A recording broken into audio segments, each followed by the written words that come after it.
Наместо условна, возачот која предизвика сообраќајката со смртни последици кај Млечен ќе оди во затвор. Апелација преиначи пресудата во казна затвор од 2 години и исто толку време забрана за управување со автомобил. За случајот кој фрли сенка врз судството имаше бурни реакции во јавноста и протести. Оштетената Наташа Димитриевска, која го загуби сопругот, плодот, но и се уште се бори со тешки повреди, задоволна е што има напредок, но доби вели една битка. Оти за низата пропусти во постапката, ќе бара одговорност. Не се само овдека одговорни судите, јавните обвинители. Имаат одговорност и самите полициски службеници и вештите лица.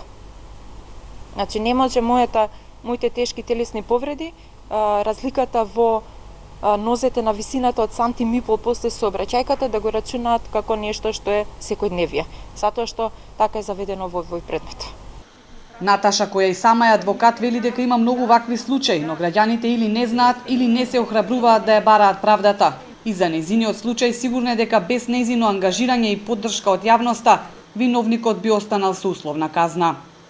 Јавноста постојано ми пишува, ми барат совети и начин на кој што да се сносат и каде ја барат одговорноста за многуте застарени вакви предмети кои што се од обичниот граѓанин наспроти повисоките функционери во оваа држава, како што се во конкретна ова ситуација како кај мене, некој си директор на одредена фирма што одлучил да ми го уништи животот и на тоа да се заврши со една условна казна, како што беше првично. Инаку кобната сообраќајка се случи на 12 октомври 2018 година на булеварот Теодоси Гологанов во Скопје. Наташа со сопругот се возеле на мотор, кога одеднаш џип преминал преку 2 полни линии, вртејќи во забранет правец, пресечувајќи им го патот.